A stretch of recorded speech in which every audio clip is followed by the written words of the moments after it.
Under a cold night sky, a magnificent clock tower stands silent and imposing. From the shadows below the tower, a pained cry echoes.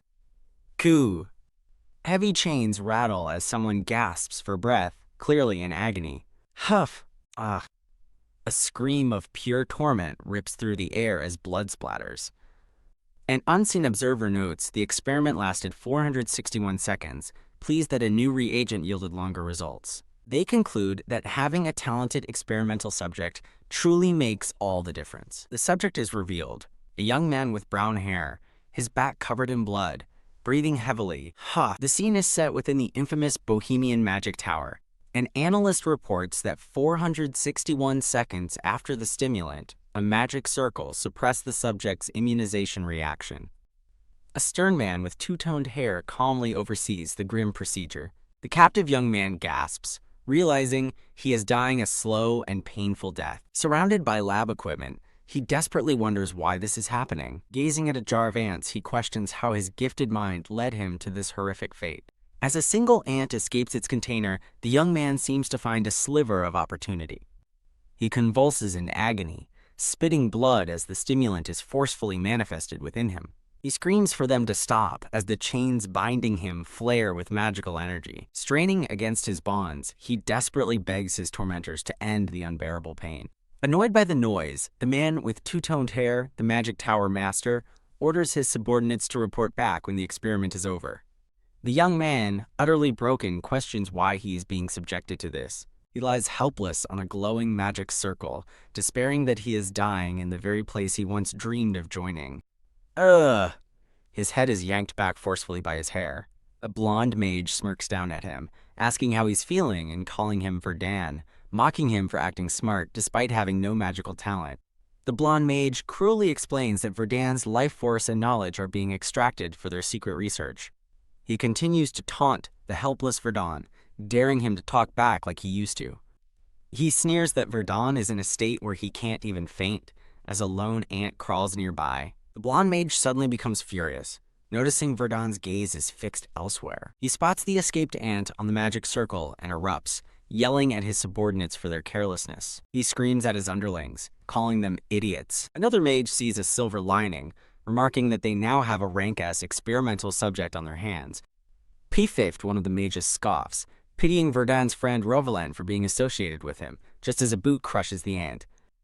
The tiny, broken body of the ant lies in a pool of blood. Verdan weakly mumbles for them to shut up, but the blonde mage only mocks him. With eyes blazing with blue light, Verdan unleashes a furious roar, telling them to shut up. He screams at his tormentors, unleashing all his pent-up fury. In a moment of clarity, he realizes his fate is sealed because he is weak. Verdan's past flashes before him, an orphan who became a worker at the Magic Tower, dreaming of becoming a mage. He recalls the crushing judgment. He was declared talentless, a death sentence for his lifelong dream. Undeterred, he worked as a menial laborer, secretly studying spellbooks whenever he could. He compensated for his lack of magic power with sheer intelligence, absorbing knowledge from the tower's vast library. His hard work paid off, and he proudly became a researcher at the Magic Tower. He presents his groundbreaking thesis to a red-haired researcher, who is astounded and declares it genius work worthy of the Tower Master himself. Overjoyed, Verdan begins to thank his colleague but stops short as a dreadful realization dawns on him. The red-haired researcher asks if he's the first to see the thesis, and Verdan nervously confirms he is. The researcher's quiet acknowledgement is followed by the damning sight of a spilled drink, ruining the priceless research papers. The bitter memory surfaces. His colleague stole his work and presented the thesis as his own. Back in the past, Verdan desperately pleads his case before an authority figure. He explains that his thesis was stolen by Lucard just before it was to be presented. He appeals to the Magic Tower Master, Balrog Basias, believing such an esteemed figure would surely see justice done. Verdan eagerly offers to explain everything, hopeful as Balrog expresses his surprise. Balrog feigns surprise, remarking that he had no idea such a talent existed among the regular researchers. Verdan clenches his fist in the present, regretting his fateful decision to trust the Tower Master. Balrog gives Verdan a sinister smile, summoning him to his lab in 2 days under a shrouded moon. Thud! Verdan is violently thrown into a dark, barren cell, his hope instantly shattered. The blonde mage scoffs at Verdun's defiance, promising to crank up the intensity of the experiments tomorrow. Verdun recalls the false promise. He was told to create a magic circle to validate his thesis. His task was to invent a new potion, prove its power, and dedicate his life to the magic tower. Back in the present, a defeated Verdun lies on the cold floor of his prison cell. Bloodied and broken, he grits his teeth against the overwhelming pain and despair. Staring into the darkness, he weakly questions what is happening to him. A voice calls his name from a warm memory, urging him to follow. He remembers his childhood friend, Revelin, as they run together, full of youthful energy. Another memory surfaces, being ordered around as a lowly worker, a stark contrast to his dreams. He recalls making a promise with Revelin to become great mages together one day. The memory of their pinky promise fades into a scene of them as students among their peers. A friendly researcher with purple hair chats happily with Verdun and the blonde mage in a past, happier time. The image of his past hopeful self dissolves as his bloody hand reaches out in the dark present. Clinging to the cell bars, Verdun's hand begins to glow with a faint golden light. A swarm of ants, his constant companions in torment, crawl over the window of his cell. He recognizes their telltale sound, and feeling his strength gone, contemplates the relief of death. An inner voice, speaking over the image of the crushed ant, challenges his despair, insisting it's not over yet. As the ants swarm again, the voice repeats its question, reigniting a flicker of hope. The thousands of ants begin to coalesce, forming a towering pillar of darkness. The pillar takes on a human silhouette, urging him to grit his teeth and endure. This shadow of himself tells him to persevere, so that he will never be trampled on again. Standing before a vast magic circle, a voice commands him to surpass his own limits. As the full moon shines, he resolves that his fight is not over yet. He must hone the blade of revenge he has secretly sharpened for 7 long years. Yet, he knows there is one final, seemingly impossible problem left to solve. He accepts that a brilliant mind is not enough when facing overwhelming power. With steely resolve, he decides to defy fate by creating a new theory to completely reconstruct his body. Wham! He slams his hand down, initiating his final gambit. The floor of his prison is revealed to be an enormous, complex magic circle he secretly prepared. With determined eyes and a glowing hand, he vows to act tomorrow. He realizes his theory for defying the heavens was only perfected by his acceptance of death. Kneeling on the circle, Verdun prepares himself for the final act. Now all that remains is to prove his groundbreaking theory. To do so, he needs a special artifact that will allow his magicless body to cast just one spell. He is fully prepared to risk his body shattering in the process. He steels his gaze, his mind set on the events of tomorrow evening. The fated day dawns, and Verdun's plan is set into motion. Click. A key turns in a lock, opening the door to his temporary freedom. The blonde mage taunts a bruised Verdun, calling him pathetic and warning him about the upcoming festival. He furiously demands a response from the silent, defiant young man. Verdun quietly agrees before turning to leave, his compliance a mask for his true intentions. He returns to his duties in a laboratory, surrounded by complex formulas and research. While appearing to clean, he carefully prepares for his next move. Suddenly, a familiar voice asks if he is cleaning up by himself. Verdun turns to see Revelin, his red-haired childhood friend, standing there with a gentle smile. He asks what brings her here, and she explains she came to say goodbye to a friend before she leaves. Verdun notes Revelin's plan to study in Viente, a special privilege for the tower's most exceptional talents. He congratulates her and wishes her well, but she looks back at him silently, her expression filled with unspoken emotion. With sudden urgency, Revelin asks Verdun to come with her to Viente. She reaches her hand out, continuing her heartfelt plea for him to join her. Flustered, Revelin admits that she just wanted someone to talk to, revealing her true feelings for him. Verdun gently turns down her offer, firmly stating that he will stay here. Revelin looks down, her face flushed with disappointment at his refusal. Resigned, she promises to write him letters as her waiting carriage signals her departure. Back in the present, Verdun looks out from his cell, thinking that Revelin knows nothing of his true situation. He reflects on her ignorance of the dark events that have transpired within the tower. He laments that she is unaware of the torment he has been subjected to all this time. A chilling thought gives him a moment of peace amid his turmoil. The scene flashes to him, now in chains, standing over one of his tormentors. He is grateful for one thing, that she won't get caught up in his plan. The city is alive with celebration for a festival commemorating the first magic tower and the revival of magic. Verdun walks alone through an empty hall, knowing the high-ranking mages leave the tower during the festival.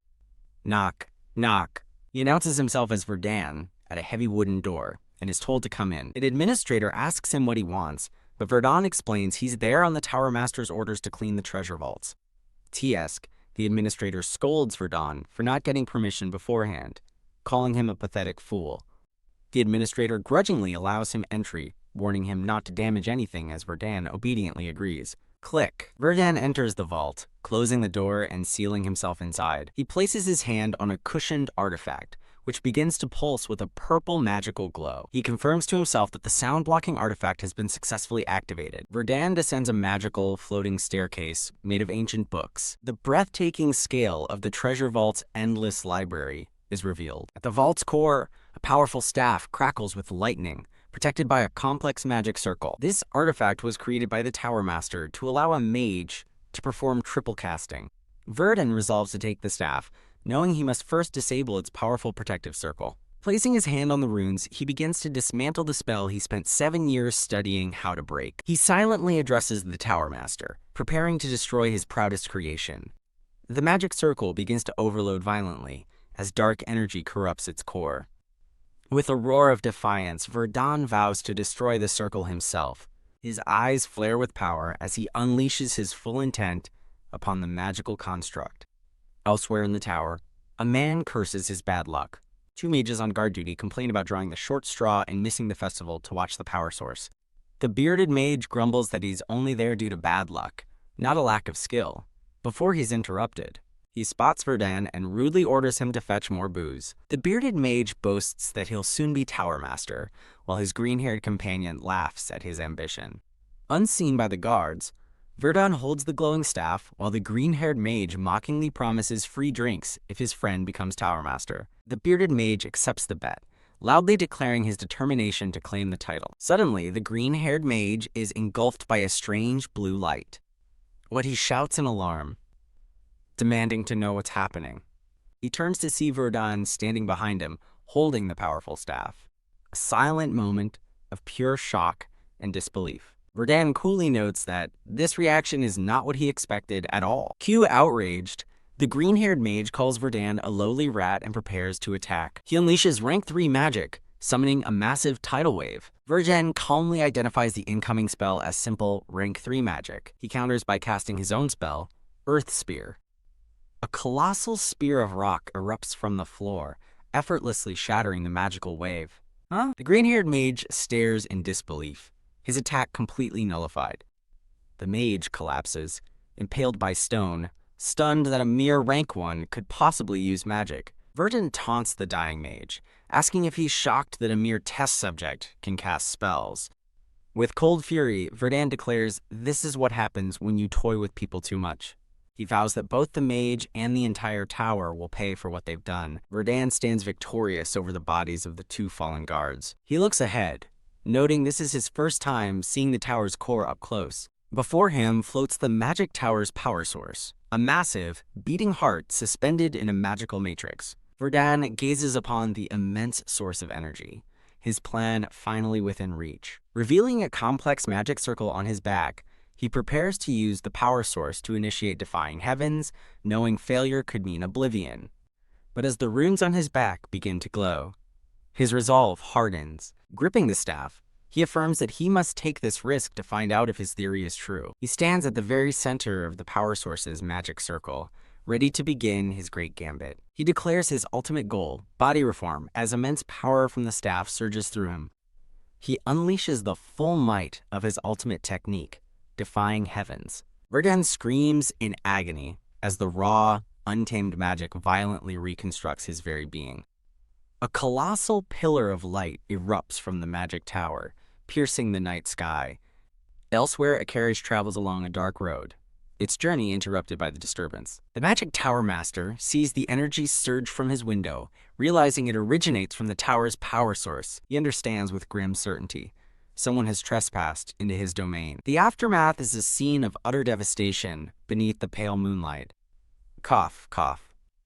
Verdun struggles to rise from the rubble, groaning in pain. He clings to the staff, which now smokes and seems depleted of its power. His hand begins to crumble into dust, but he realizes that surviving such a blast must mean kneeling in the crater. He concludes with satisfaction that his desperate plan was a success. He looks to the sky, suddenly sensing an immense power approaching. He spots multiple magical signatures closing in fast and knows someone is coming for him. He watches in alarm as the magic Tower Master descends from the sky, crackling with power. The Tower Master surveys the destruction, wondering if the intruder sensed his men's demise. His hand glows with menacing magical energy as he prepares to strike. A massive explosion of power obliterates the ground where Verdun stood. The magic Tower Master looks on, his expression cold and unforgiving. He inspects the crater and is shocked to discover the remnants of a teleportation magic circle. Clenching his fist, he seethes with rage, furious that someone dared to defile his tower. His boot crushes the scorched earth as he vows to find the culprit no matter who they are. Surrounded by an aura of pure malice, he declares that not even the Emperor could escape his wrath. He unleashes a furious roar, his eyes blazing with incandescent purple energy. Lightning tears across the sky, mirroring the tempest of his rage. The scene transitions to a peaceful, sunlit forest, a world away from the chaos. Verdun drifts in and out of consciousness, feeling overwhelmingly sleepy and unable to move. He slowly becomes aware of the sound of water as he lies partially submerged. What the hell? He jolts awake with a splash, suddenly alert. Now sitting on a riverbank, he looks around in confusion, wondering where he is and how he escaped. He stares at his reflection in the water, trying to understand what happened to him. He gasps in shock, realizing his appearance has been completely changed. Touching his face, he finds his hair is now white, confirming the startling transformation. He sees that his once black pupils have become a piercing, clear blue. He questions if he has become a different person, wondering if something went wrong during the reconstruction. He believed his plan had worked, but this unexpected outcome leaves him reeling. He recalls his last moments, succeeding with defying heavens and activating his escape before the Tower Master arrived. He recalls his last-ditch escape, activating the teleportation magic just moments before the end. The chaos of the tower fades, replaced by the tranquil sight of a sunlit forest. He observes the unfamiliar plants, confirming he's far from the Bohemian magic tower. A satisfied smirk appears as he realizes his escape teleported him across half the continent. He mentally confirms his dual success, transforming his body and escaping his prison. A joyous shout rings out as he finally declares himself free. He leans back in the grass, laughing and basking in his newfound liberty. He chuckles, gleefully imagining the Tower Master's incandescent rage at this moment. Lying peacefully, he feels secure, believing the tower's destruction has erased all evidence of his escape. His contentment fades as he acknowledges this isn't nearly enough to truly defeat the tower. He remembers the immense power of the Tower Master, a man known as the Omnipotent One. Still, he concludes that, for now, this victory is a satisfying start. He resolves to use the tower's rebuilding time to become strong enough for his revenge. Reaching for the sun, he vows to destroy everything his enemy built and etch his own name, Verdun, into history. His purpose is now forged into two clear goals: revenge and proving his worth. He affirms that this path has become his sole reason for living. He clenches his fist, filled with fresh and unshakable determination. He bids a cheerful farewell to the magic tower, ready to begin his new journey. His tranquil moment is broken by the sound of a goblin hacking at a wooden crate. Now clothed in a fine robe, Verdun reaches out, his fingertips gathering magical energy. Keek? The goblin shrieks in confusion as an invisible force sends it flying. Verdun stands over the bloody scene, his hand extended after the effortless attack. He examines his hands, noting that his control over magic feels strangely unchanged. He touches his white hair, concluding that despite a change in appearance, his body and mana capacity are the same. He accepts that for now he has no way of knowing the full consequences of the reconstruction. He kicks the goblin's head away, deducing from the monsters that he's far from civilization. He pauses, noticing skid marks on the dirt path ahead. Kneeling by the crate, he sees cart tracks and assumes someone fled in a hurry. He casts mana detection, deciding he should find the crate's owner. A wave of blue energy spreads out as he tracks the owner's magical trail, Elsewhere, a terrified man on a speeding cart whips his horses, screaming for them to run faster. The frantic man curses his horrible luck, wondering how he ended up in this mess. He recalls that his troubles began when he encountered bandits who were supposed to be gone. He remembers how his connections to Baron Pyth and his hired mercenaries proved utterly useless. But none of that was the true source of his terror. The real nightmare was a terrifying orc with a disturbingly creepy smile. He remembers his narrow escape, thankful the orc was busy attacking the bandits instead. He shudders, knowing what his fate would have been if he were the orc's target. He hears a noise and panics, thinking the monsters are chasing him. He desperately yells at his horses to run faster, his fear overwhelming him. What? The cart's wheel smashes into a root, stopping his escape dead in its tracks. Crash! The entire cart overturns, throwing the man violently onto the road. Ugh. He groans in pain, clutching his back as he tries to stand. He freezes in place, his eyes wide with a new and sudden terror. He stares into the darkness of the forest, where dozens of glowing eyes stare back. Surrounded by goblins, he laughs in despair, believing he's about to be killed by monsters. A massive orc leads the charge as the monsters rush forward to attack. Cog. The orc roars, swinging its club for the killing blow. Convinced it's all over, the man shuts his eyes and waits for the end.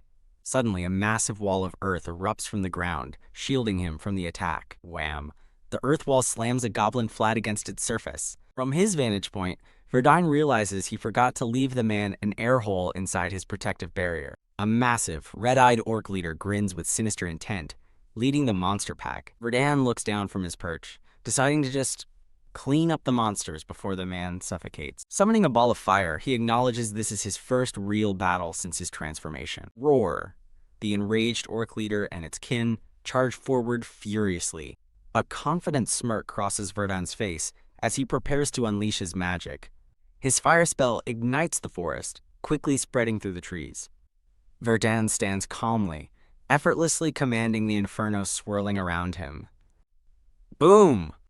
A fiery explosion sends goblins flying through the air in a chaotic blast. Grunting in rage, the powerful orc leader withstands the flames, seemingly unharmed. The remaining monsters are engulfed by the swirling inferno. As Verdine watches from above, he prepares a new assault, forming magic circles for multi-flame arrows and whirlwind. With focused intensity, he merges the two spells, initiating a double casting. He unleashes the combined spell, and dozens of fiery magic circles erupt across the battlefield. In the aftermath, a goblin's hand turns to ash amidst the scorched earth. A massive whirlwind spell appears, clearing the debris, as Verdine admits he's even surprising himself. As the magic rages, he reflects that before, he couldn't have even killed a single goblin. Surveying the desolate rainy aftermath, he confirms that no monsters appear to be left. Verdine decides to free Mabu before he passes out, knowing his rescue would be for nothing if he died. But as he approaches the barrier, a massive orc hand smashes through, revealing a survivor. He whips around in alarm, his eyes wide with shock. His mind races with a single thought. One of them was still alive. The scene transitions to a carriage rolling safely through the forest. Wow, the rescued man, introducing himself as Conrad, joyfully vows to never forget this day. Conrad profusely thanks Verdine, asking how he can possibly repay him for saving his life. Verdine dryly tells him to just keep his eyes on the path to avoid crashing again, which Conrad readily agrees to. Conrad asks if Verdine was ever in danger, then immediately apologizes for asking a stupid question. Closing his eyes, Verdine admits that it was, in fact, a little dangerous. In a flashback, Verdine recalls his shock as the orc leader survived his massive fire attack. The monstrous orc roars, lunging forward for a final, desperate attack. Verdine swiftly retaliates, slicing the beast with a powerful windcutter spell. Back in the present, he smiles reassuringly, telling Conrad there's nothing to worry about. Verdine asks about thieves in the area, and Conrad confirms that this was his first time encountering them there. Conrad explains that his connections and letter exchanges made him believe the route was safe. He concludes he skipped hiring mercenaries due to misplaced confidence, but his luck finally ran out. Verdine realizes, with satisfaction, that his teleportation succeeded, landing him in Baron Pyth's territory. Gazing at his reflection, he resolves to hide his identity and grow stronger. Conrad's voice snaps him out of his thoughts, and Verdun realizes he still hasn't introduced himself. With cold determination, he thinks to himself that the next time he uses the name Verdun will be the day he finally confronts the Magic Tower leader. Their carriage arrives at the grand estate of Baron Pyth. A nobleman rushes out, shocked at Conrad's disheveled state and asking what happened. Conrad jokes that he lost some weight while running from the orcs. The nobleman apologizes for the attack, but Conrad insists it wasn't his fault. Noticing Verdun, the nobleman asks if he is Conrad's savior and insists on showing his gratitude. He orders his guards to welcome Verdun into the castle. Now dressed in fine new clothes, Verdun formally thanks his host for his hospitality. The nobleman looks at him intently and simply replies, "You're welcome." The lord of the territory, Pyth Henrod, gestures with a warm smile, inviting Verdun to join him for dinner. Over a lavish dinner, Baron Pyth confirms the white-haired mage's new name is Asher and asks about the food, which Asher calls amazing. For saving Conrad, Pyth offers Asher a reward of 5 million elk and then mentions he has a job offer. Pyth formally offers to hire Asher, promising handsome pay for his services. Seeing an opportunity for money and combat experience, Asher agrees to hear the details of the proposed job. Pyth explains that they discovered a nearby town in complete ruin, revealing it was the work of bandits. He continues, saying that despite a thorough search of the territory, they found no trace of the perpetrators. It was as if all evidence of their existence had been erased with magic. Pyth speculates that the bandits may have a mage among them, prompting Asher to ask when the hunt will begin. A confident, knowing smile spreads across Baron Pyth's face. He announces the hunt begins in 4 days, as the scene shifts to a crowd gathering at the castle gates. A knight in full armor introduces himself as Enoch, a knight of Baron Pyth and the commander of the upcoming mission. Enoch introduces 2 of his men, Harris and the enthusiastic Peric, who warmly greets the Mr. Mage. Shaking the commander's hand, Asher formally introduces himself to the expedition team. Asher internally considers this unexpected bandit hunting job a good opportunity, as Pyth's voice echoes about preventing future incidents. As Pyth cheekily denies taking advantage of the situation, Asher privately accepts the mission as payment for his stay. Noticing another armed group, Asher asks who they are. Enoch explains they are adventurers. The adventurers, Enoch clarifies, have gathered due to rumors of a strange orc appearing in the region. A bearded adventurer notes that the high reward has attracted even gold-rank adventurers to hunt the orc. An explanation reveals that gold-rank adventurers are on par with knights, skilled in using energy to augment their bodies and weapons. As the party heads into the forest, Asher inwardly questions why he's needed when they already have 3 knights. Enoch asks Asher to alert them if he senses a bandit mage, but Asher questions why his presence is so vital. Enoch explains that long-range spells make it difficult for knights to engage, but he hopes they won't face a mage at all. Asher grimly states that this is unfortunate then, making Enoch grow visibly anxious. He stands at the head of the group, his focus fixed on the path ahead. With a simple flick of his wrist, Asher declares that there's a magic circle ahead. A massive, glowing red magic circle materializes over the forest path, revealing an enemy trap. The knights stare in disbelief, shocked by the sudden appearance of such a large-scale spell. Asher explains he dispelled a camouflage spell, revealing this alarm, and tells the others to stay back while he handles it. He gathers a brilliant blade of blue energy in his hand, preparing to dismantle the trap. The energy attack streaks through the air, aimed directly at the hidden bandits up ahead. Asher looks back with satisfaction as the powerful alarm spell vanishes without a trace. The knights can only stare in awe, wondering what kind of man he truly is.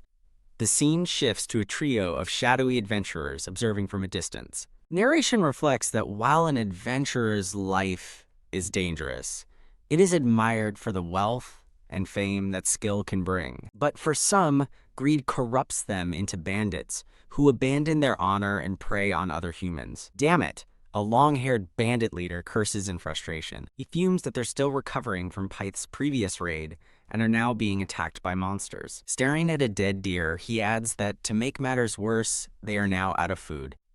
The leader snaps at his men, ordering them to stop watching and go hunting. Back with the Baron's party, Harris turns to Commander Enoch, waiting for his orders. Enoch prepares to charge ahead, believing the bandit's guard is down, but Asher calmly stops him. Asher urges caution, reminding Enoch they haven't gauged the enemy's strength and could lose if the bandit mage is stronger than him. A knight worries the bandits will move if they hesitate, but Asher remains silent, contemplating his next move. Asher confidently announces that there is a way as the scene cuts back to the bandit camp. The purple-haired mage, Vilshen, tells his complaining partner Varja to help him strategize instead. Sai Varja gripes about how a bizarre, clown-faced orc appeared and killed all their subordinates. Varja suggests attacking another village, but Vilshen dismisses the idea, noting the Baron is already enraged over the hanging corpses. Vilshen proposes a new target, the nearby city of Martez. He begins outlining his plan to plunder a nearby village, and the bandits' planning is abruptly cut short as streaks of enemy magic fly toward them. An immense fiery explosion rips through the bandit camp. Vilshen and Varja are thrown back by the blast, realizing with horror that it's magic. A bandit panics, screaming that they've been discovered. Enoch and Harris clash swords with the bandits as the battle begins. The two sides engage in a chaotic melee, with bodies sent flying from the initial magical assault. Ga, one of the bandits, is brutally killed, stabbed through the eye. Varja shouts Vilshen's name in alarm as he sees his comrade fall. He assesses the situation, noting that a mana barrier is fast but easily broken. The bandits realize with dread that their attacker is a mage. Asher announces that with their enemy's strength gauged, he will now handle the mage. Asher prepares his magic while Commander Enoch kneels, ready to support the assault. Varja fumes, realizing the Baron went so far as to hire a mage to hunt them. However, he defiantly vows that things won't go as the Baron planned. Enoch and Varja lock blades in a fierce, head-on confrontation. Varja furiously threatens to send their heads back to the Baron as his response. Enoch simply smirks, mockingly telling the bandit leader that his threat is very scary. Meanwhile, Asher unleashes a spell, causing the earth itself to rise and attack. Vilshen flees, complaining that he planned to run but is being chased down.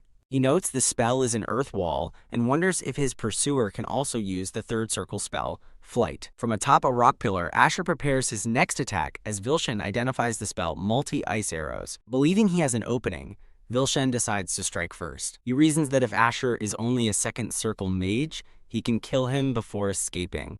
Asher easily counters, unleashing his own volley of multi-flame arrows. The opposing spells of fire and ice collide in a brilliant, explosive clash. A massive crater is left in the wake of their dueling magic. Coughing blood, Vilshen admits the attack wasn't bad, but scoffs that Asher messed with the wrong guy. He confidently believes that while the knight would be trouble, he can defeat the mage alone and escape. Asher calmly states that he has no intention of letting Vilshen go anywhere. He notes Vilshen's talent, remarking that it's been a while since he's seen such a promising young mage. But Asher's tone darkens as he states, Vilshen never thought he'd be stomped here today. A manic grin spreads across Vilshen's face as he prepares to reveal his true power. He unleashes his trump card, third circle magic, Falling Ice. A colossal shard of ice materializes in the sky, aimed directly at Asher. Asher watches the descending spell with an unbothered, steady gaze. The massive ice block casts a shadow as it looms over the battlefield. Vilshen's look of triumph instantly turns to shocked confusion. In utter disbelief, he realizes his ultimate spell has been blocked. Massive earthen pillars have erupted from the ground, stopping the ice chunk dead in its tracks. Vilshen stares down, his confidence completely shattered. Asher stands among the pillars, his hand glowing as he prepares his counterattack. Clang. He clenches his fist, channeling immense power. The earth spears shatter the giant block of ice, sending shards flying everywhere. Reflected in a falling shard, Vilshen wonders in terror how a second circle mage can use a third circle spell. Sweating and terrified, he can only stammer as Asher coolly begins to speak. Take a wild guess, Asher says, standing against the dramatic sunset. He casually holds a crackling ice shard in his hand, ready to finish the fight. Vilshen's eye widens in horror as a terrible realization dawns on him. He understands he's been deceived from the very start, just as Asher fatally impales him. Asher stands silently over the body of the defeated bandit mage. He reflects thoughtfully, concluding that it was a good thing he decided to come along. The narration identifies the clown-faced orc as a red-eyed maniac, noting they are strong and intelligent, but not known for using potions. A flashback shows a mysterious figure brewing a concoction called the Magic Circuit Dilator. Holding a vial of the potion, the figure recalls his hellish time in the Magic Tower, resolving to never try human experiments again. In a painful memory, a young, white-haired man grits his teeth as golden energy surges through him. Back in the present, Asher stands over Vilshan's body, realizing he needs to leave proof of his work when something catches his eye. He spots the wand Vilshan was using and wonders if it's the same one. Kneeling, he picks up the wand and decides to use his appraise skill on it. The appraisal reveals it's a magic stone wand that hastens casting and boosts ice spells, which he thinks could be very useful. Asher Parik runs over, relieved to see he's okay. Asher explains the fight took a while because the bandit was strong, and Parik, seeing the damage, agrees it must have been difficult. Parik reports that the other bandits are taken care of and that Commander Enoch is still fighting the leader, but should finish soon. Carrying a sack of loot, Parik asks if he can ask Asher something, to which Asher agrees. Parik asks what to do with the bandits' possessions, and Asher grips the wand, looking thoughtful. Parik excitedly explains that Baron Pyth said Asher could take anything that wasn't needed by the knights surprising him. Asher flashes back to Baron Pyth's generous and encouraging gesture. A faint smile crosses Asher's face as he holds his newly acquired wand. He silently vows that he will make good use of this wand. Rejoining the main group, Commander Enoch thanks Asher, noting they'd have had more casualties without him, but Asher says it was great experience. The captured bandits are in disbelief and terror, realizing their mage, Vilshan, has been killed. One of the prisoners panics, realizing they will all be dragged to the Lord and executed. The captured bandit leader, Varja, refuses to die in the countryside and resolves to escape. With a flash, he decides he has no choice but to make a run for it. Commander Enoch and Asher turn, alerted by the sudden movement. Having cut his ropes, Varja slashes through the guards in a flurry of motion. "Get out of my way," he screams, charging forward in a desperate bid for freedom. He realizes that without Vilshan's magic to break their ranks, his only option is a direct confrontation. Varja lunges straight for Commander Enoch in a fierce, head-on clash. With a furious grimace, he lunges forward, dagger at the ready. Thwack! Enoch effortlessly blocks the dagger with his armored forearm. Huh? Varja is stunned that his attack was stopped so easily. What the hell, Enoch mutters, grabbing the stunned bandit and flipping him over his shoulder. Thrown through the air, Varja is horrified that the knight threw his sword away. Kook. He lands hard on the ground, cursing the knight. Looming over him, Enoch listens as Varja questions his pride for throwing away his sword. Enoch scoffs, amused by the bandit's question. Holding a dagger to the bandit's throat, Enoch coldly states that pride is a luxury only for the living. Standing up, Enoch apologizes to Asher for the unsightly scene. Ahem. Enoch admits he doesn't always fight so messily, and Asher compliments his impressive work. Asher asks why some bandits are being left alive, and Enoch explains he recognized some familiar faces. Enoch suspects they may be survivors from the farmtown attack, and plans to interrogate them at the castle to decide their fate. A knight orders his men to prepare to head back and move the prisoners. A guard roughly prods a bound prisoner, telling him to get up, and the man groans in pain. Ugh, no. The prisoner suddenly panics and bolts, screaming that he doesn't want to die as the guards yell for him to stop. As the man flees, a knight steps forward, stating that he'll take care of him. Hold on a minute, Asher says, stopping the knight. Something's off. The man desperately begs for help, causing Asher to pause in confusion. The fleeing man senses a presence behind him, wondering what it is. A wave of crimson energy spreads as he recognizes the horrifying smell of blood. Wah! The entire party turns in shock and confusion. Splat! In a gruesome explosion, the fleeing man's head is instantly obliterated. Splat! The ground is soaked with blood from the prisoner's violent death. Stunned, the entire party stares at the grisly scene, one of them asking, what in the world just happened? Asher's eyes narrow with dawning realization as he considers a terrifying possibility. From the shadows of the forest, a massive, red-skinned orc with glowing eyes emerges, brandishing a brutal axe. As Commander Enoch engages the creature, he realizes this is no ordinary orc. Using his magic, Asher senses not just one, but a couple dozen similar monsters hidden nearby. He quickly identifies the massive red orc as the leader of the beasts. Towering over its kin, the monster's incredible size suggests it must have evolved into a more powerful form. With a commanding gesture, the red orc leader orders its goblin and orc subordinates to charge. Everyone, assume defensive positions, Enoch shouts, ordering his men to focus on the swarming goblins first. The commander braces himself as the giant orc swings its massive axe down upon him. A thunderous crash echoes as the orc's weapon meets a knight's defense. Kook! Enoch is thrown back by the overwhelming force of the blow. The orc leader looms over the downed knight, raising its foot for a finishing stomp. Harris and Parake leap aside, just as the monster's foot smashes into the ground. Seizing the opening, Harris charges forward with a powerful attack. He lands a solid hit, plunging his sword into the orc's chest. Enoch quickly recovers, stabbing the beast in its side with his own blade. The party regroups, cautiously watching the heavily wounded but still standing monster. Ugh, the orc leader groans in pain, blood dripping from its wounds. In a horrifying act, the orc grabs a nearby goblin and devours it whole. An unseen observer wonders in disbelief if the monster just healed itself by eating its own kind. The knights and adventurers tense up, preparing for the next phase of the fight as Asher charges his magic. Enoch grits his teeth, realizing this unexpected battle means they won't be returning home peacefully. As the red orc leader roars, Enoch shouts for his men to prepare to fight. With shocking speed, the monster hurls its massive axe through the air. Harris freezes as the giant weapon spins directly towards him. He raises his sword to defend himself, stunned that the orc would throw its weapon. Crack! His sword shatters instantly on impact with the axe. Quang! The immense force of the blow slams into Harris. Shards of his broken sword fly past his face, reflecting his final moments. Iga. In a brutal explosion of violence, Harris is killed. Harris, Enoch, and Perrick scream their fallen comrade's name in horror.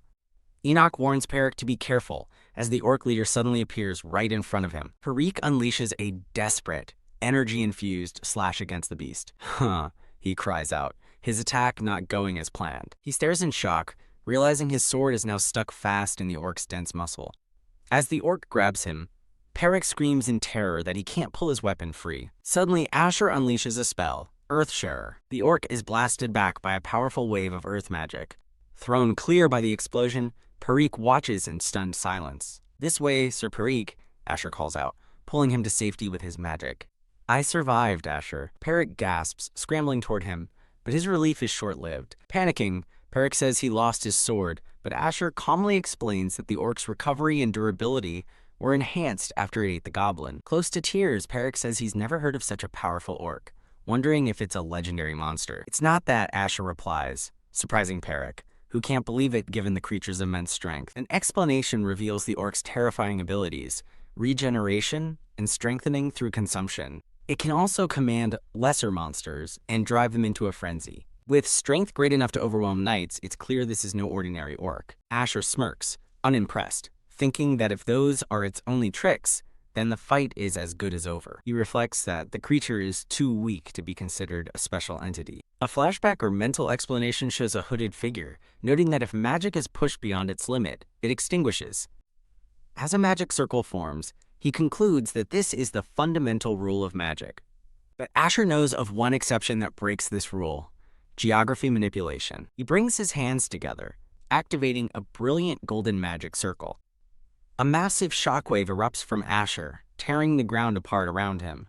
One of the men panics as the very land begins to shake beneath his feet. Crying out in despair, the man believes that between the monsters and the earthquake, they are all doomed to die. Everyone, remain calm and maintain your position. Commander Enoch shouts, recognizing this is Asher's magic. But even as he says it, Enoch looks on in awe at the sheer scale of the spell. The entire party now stands safely on a massive stone pillar, lifted high above the battlefield. Ha! The remaining goblins below are crushed by the collapsing earth. From his vantage point, Asher looks down at the felled red orc leader.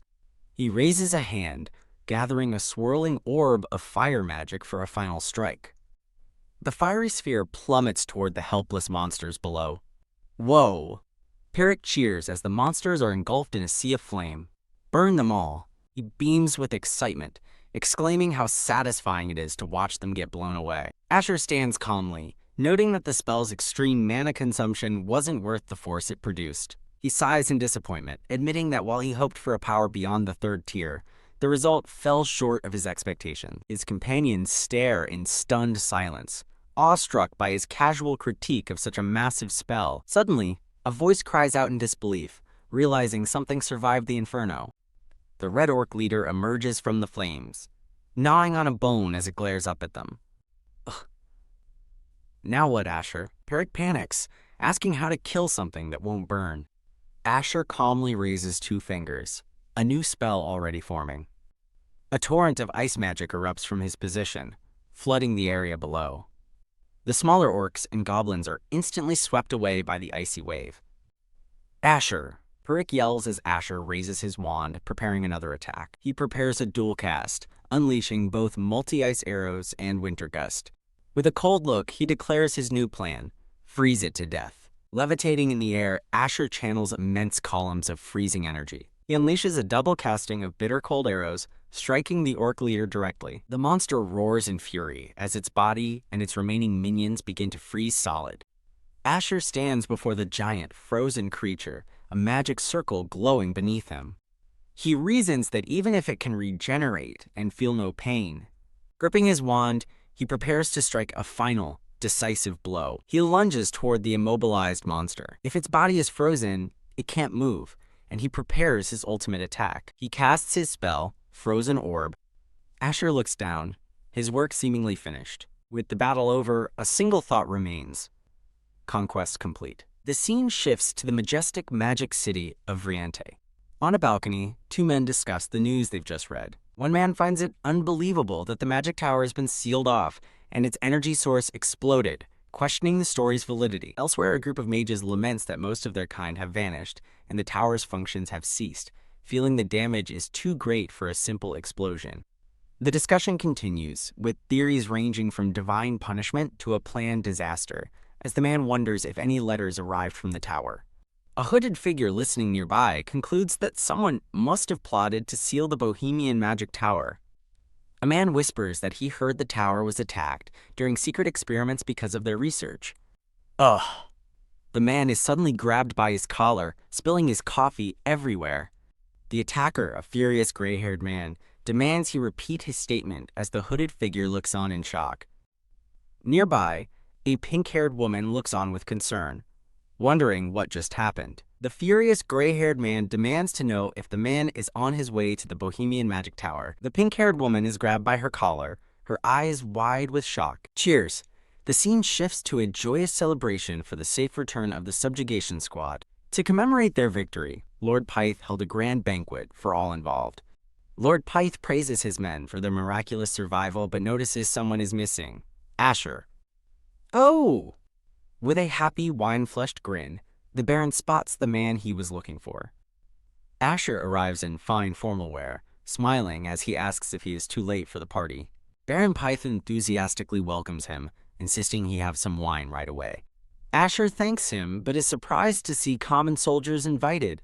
Pyth states that status is irrelevant for those who defend the territory.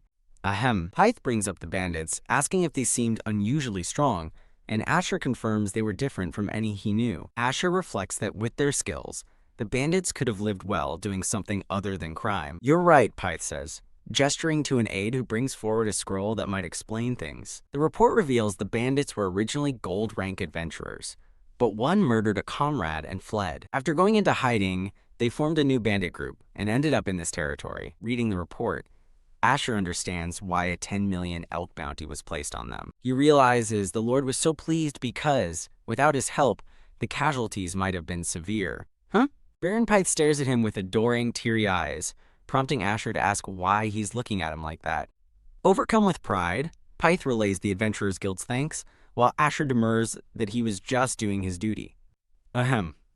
Baron Pyth clears his throat, embarrassed, claiming the wine is getting to him. He proudly announces that thanks to Asher, they rescued captured villagers and provided proper funerals for the fallen. Lord Pyth raises his glass, leading a toast to Asher, the mage who saved the Pyth territory. Cheers to Asher. The entire hall raises their glasses in celebration. Ugh, Peric moans that he can't drink anymore and passes out at the table. Asher reflects that, unlike the cold and pretentious magic tower, this place is warm and genuine. The narration reveals Asher's true name is Verdun, and this warm, genuine place deeply appealed to him.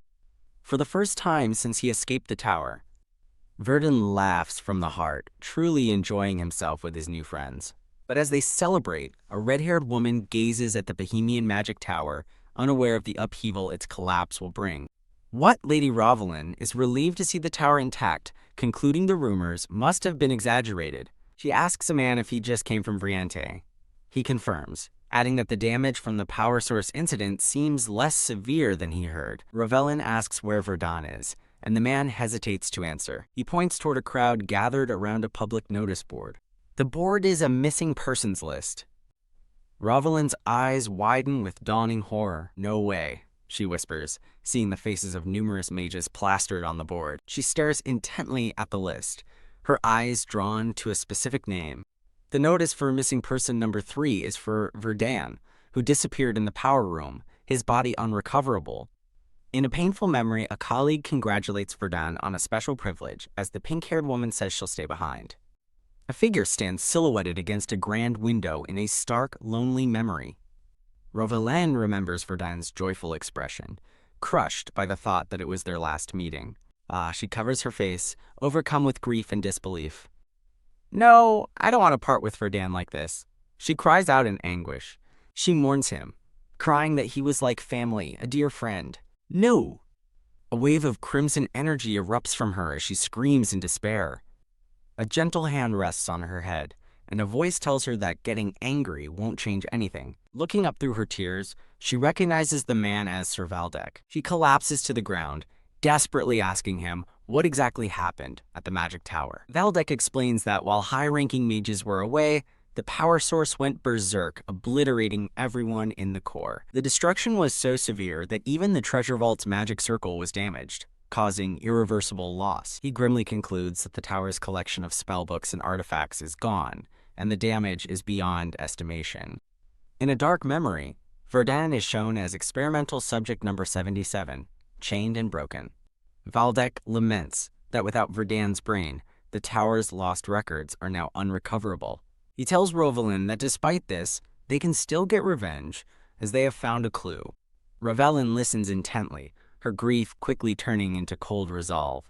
She asks for details, and Valdek reveals that someone vanished just before the disaster, whom he has now traced. "And I found this," he says, presenting a sinister, glowing red pendant. Rovelyn's eyes widen in shock as she recognizes the symbol of the Black Hour. She realizes a group seeking to dominate the world through forbidden magic was involved in the tower's destruction. Valdek confirms they don't know how the group infiltrated the tower, but they are certain of their involvement. He offers Rovelyn a spot in the unit being formed to hunt them, noting her vengeful expression. Cracker fist clenches, fueled by a burning desire for retribution. Seeing her fierce determination, Valdek knows she has already made her choice. Kneeling in silent fury, Rovelyn accepts the path of vengeance, her eyes glowing with power. A few days later, Asher arrives at the Adventurers Guild in the Pyth territory. A guild official with glasses formally apologizes to Asher for the recent disastrous monster incident. He explains that even gold-rank adventurers were sent to handle the orc threat, but the results were horrendous. Asher casually dismisses the apology, but the guild official continues to sweat nervously. Overjoyed by his understanding, the official gratefully presents the reward certificate for the subjugation. Asher reads the certificate, noting the 24 million elk reward is halved to 12 million after taxes. The official explains that a 50% tax for unaffiliated individuals is unavoidable imperial law. He slyly suggests a legal way to avoid the tax, prompting Asher to guess he wants him to become an adventurer. The official enthusiastically confirms the offer, tempting him with a silver rank start and lower tax rates. As the man eagerly pushes an application on him, Asher considers how being an adventurer would limit his future actions. Setting his cup down, Asher declares that something else matters far more to him than money right now. He smiles, his true purpose clear in his mind: to grow stronger. "Strong enough to take revenge," he exclaims, leaving the guild official completely stunned. Asher reflects that, despite 7 years as a test subject, his true essence remains that of a mage. Believing a mage is a seeker of mysteries, he heads to the Pyth Adventurers Guild storage. He unveils the corpse of the variant orc he defeated, ready to begin full-scale research. The massive frozen body of the mutated orc lies before him, a subject for analysis. He stands over the corpse, prepared to uncover its secrets. He is impressed the guild owns a preservation artifact, but dismisses it as standard for the territory. He recoils as he lifts the covering, realizing the body's condition is far from ideal. While inspecting the body, he notes that its reddish skin is normal, but its torn mouth and large physique are not.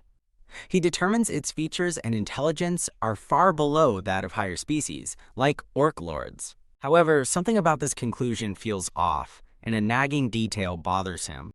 He reasons that a simple mutation can't explain its extraordinary regeneration and consumption-based strength. He leans in closer, having noticed an anomaly on the creature's body. He discovers a small, peculiar scar that stands out against the regenerated flesh. He recalls that the orc's regeneration was powerful enough to heal even devastating burns and wounds. Yet, this one small wound remained unhealed, leaving a permanent scar. He deduces that the creature must have gained its regenerative powers after receiving this scar. With a chill, he realizes the mark isn't a wound. It's a surgical incision. He understands that such power was previously only obtainable through natural evolution. The horrifying truth dawns on him. Someone artificially created this variant monster. The grave implications of his discovery weigh heavily on his mind. He concludes that if someone is creating such creatures, it's the worst-case scenario. Later, as he prepares to leave, Commander Enoch and Peric see him off. Peric insists on seeing him off, gratefully calling Asher the savior of his life. Asher smiles, replying that he's already received more than enough as he shows off his new magic ring and robe. Commander Enoch tells Asher he earned his reward, and Peric agrees as Asher graciously accepts their praise. Asher bids them farewell, and Commander Enoch wishes him good health until they meet again. As Asher departs, Peric shouts a final offer. Use his name at the Conrad Merchant Guild for special treatment. Asher continues his journey alone, walking through a vibrant, sunlit forest. His travels bring him to a bustling border village between the Pyth and Martez Baronies. A magical aura surrounds Asher as he purposefully strides through the village, clutching a map. He consults his map, confirming this is the only settlement between his current location and the next city. He decides that resting here for the night will put him on a perfect schedule for reaching the city. Whisper. As he bites into an apple, he overhears a frustrated whisper nearby, catching his attention. Spotting the source of the whispers, he suspects their conversation might provide him with useful information. He decides to eavesdrop to learn what's happening in the village. He casts a spell, Whisper of the Wind, to listen in on their conversation undetected. Through his magic, he hears one of the men complaining that goblins are the root of their problems. One villager laments that goblins took their livestock, forcing them to hire expensive adventurers, while his companion argues it's necessary to avoid casualties. The villager continues to grumble, complaining that the adventurers' fees are far from cheap. Leaning against a wall, Asher wonders aloud if goblins are really showing up around here. To commoners, goblins are a menace, escalating from petty theft to violent raids and devouring people. Tossing his apple core aside, Asher dismisses the news, thinking that a goblin problem is hardly unusual. But then he overhears a rumor about someone seeing a different monster, and he pulls his hood up to listen more closely. One of the villagers whispers that the chief ordered them to keep quiet, but figures no one is around to hear. Under the shadow of his hood, Asher's eyes narrow with keen interest. Sigh. The villager begins the story. A few days ago, a man named James went to check his traps as usual. Suddenly, he heard a wild boar squealing and turned to see what was happening. What he saw was a terrifying, shadowy monster with glowing red eyes. The man explains that James saw a goblin, but it was massive and had a horribly torn mouth. Snap! Asher cancels the Whisper of the Wind spell. He processes the unexpected information. A large goblin with a torn mouth has been spotted here. A faint, knowing smile plays on his lips. He realizes this can't possibly be a coincidence. The scene transitions to the vast, mountainous forest landscape. An adventurer hurls a spear with lightning speed, K-I-E-E-K.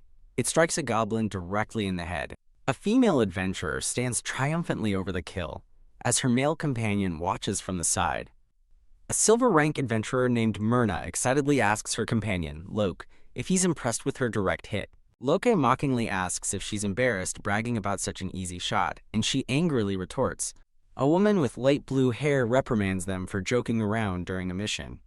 A silver rank adventurer named Mild asks their leader, Iris, if she has found any signs of goblins. Iris points to a nearby cave decorated with skulls, identifying it as a likely goblin lair. She identifies the totems as symbols of hobgoblins and concludes the cave shouldn't be too dangerous with caution. She orders them to destroy all warning totems before entering, and Mild readily agrees. Iris casts a spell, Imbue Sight, preparing the team for the dark cave. Myrna gasps as a magical light envelops her.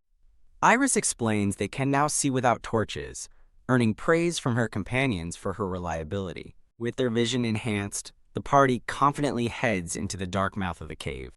Just as they enter, Iris halts, prompting Myrna to ask what's wrong. Iris dismisses it as nothing, though she admits she thought she sensed a flicker of mana. The forest remains silent and empty behind them. Deeper inside, a faint light glows at the end of a long tunnel. VIEEK goblins are gathered in a bizarre ritual, chanting around a bonfire of skulls. VIEEK.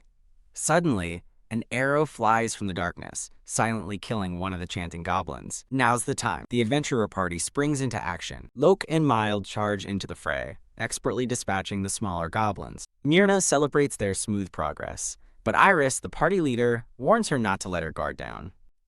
A low rumbling from deeper in the cave puts the party on high alert as they stare into the gloom. Suspecting a hobgoblin, Myrna volunteers to scout ahead. Iris agrees, but tells her to send a signal if anything happens. Myrna proceeds cautiously, finding the path forward littered with goblin corpses. As she surveys the carnage, she senses a large, dark presence emerge from the depths of the cave. Her eyes widen in absolute terror at the sight before her. When Mild calls out to her, Myrna reports that she heard a sound that sent shivers down her spine. A massive, blood-caked foot steps into view, crushing a fallen goblin under its weight. The rest of the party watches in stunned silence from the tunnel entrance. They witness a horrifying scene. A giant goblin is eating one of its own. The adventurers stand frozen as the creature's immense shadow falls over them. Staring in disbelief, they can only wonder what kind of monster they've encountered. They realize with horror that it's a giant, mutated variant, and it's a cannibal. A wave of dread washes over them as they realize this creature wasn't in the mission briefing. Taking charge, Iris tells them to focus on taking it down and begins formulating a plan. She orders Mild and Loke to stall the monster to buy the others time. Myrna declares that she'll be the one to finish it off. She fires a powerfully charged arrow straight at the giant goblin. The monstrous goblin turns its glowing red eyes towards the incoming attack, completely unfazed. Myrna holds her aim, her eyes sharp with focus. K-I-E-E-K. Her arrow strikes true, hitting the goblin directly in the head. Realizing the attack had little effect, Mild urgently tells Loke to get his shield up. Mild charges forward, unleashing a powerful aura as he rushes the monster. He follows through with a powerful slash against the creature's leg. For a fleeting moment, he believes he's successfully crippled the beast. Meanwhile, Iris begins to weave a complex spell, intricate magic circles forming around her hands. She unleashes a barrage of green energy blasts that strike the giant goblin's body. Wah! The goblin lets out an enraged scream as the magical assault hits it. In a shocking display of brute force, it snatches up a smaller goblin. It then hurls the smaller goblin like a living projectile. Mild and Loke cry out in shock, horrified that the monster just threw a goblin at them. The goblin projectile speeds directly towards Iris, and her team screams for her to get down. Suddenly, a massive bolt of blue lightning intercepts the goblin midair, obliterating it. Iris falls to the ground in shock as blood splatters against the wall where she just stood. K-I-E-E-K. Simultaneously, an unseen force strikes the giant goblin in its other eye. Her teammates rush to her side, but a shaken Iris assures them she's fine. They are baffled, realizing the goblin's trajectory was altered mid-flight, saving her life. Believing their mission is complete, they decide to hurry back to the village for their reward. From the shadows, Asher watches them leave, relieved that his timely intervention prevented a worse outcome. He reflects that following them while invisible allowed him to see one of the lab's jester demi-human experiments. He recalls that every test subject he's found since his escape shares a distinct trait, a mouth torn like a jester's smile. However, he notes that this particular goblin was different from the typical jester variants. It lacked the others' enhanced strength and regeneration, leading him to question if it was just a large goblin or a failed experiment. He stands alone at the cave entrance, lost in thought. As the adventurers leave, Iris prudently decides they should confirm no goblins are left. Asher realizes Iris wasn't just imagining things earlier.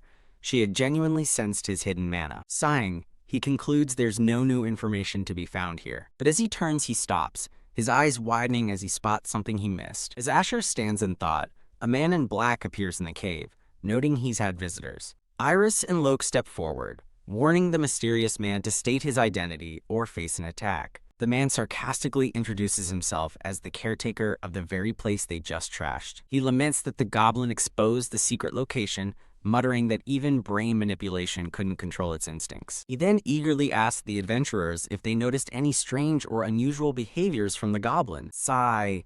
Judging by their silence, he assumes it was a normal goblin, and worries about how the professor will react to the news.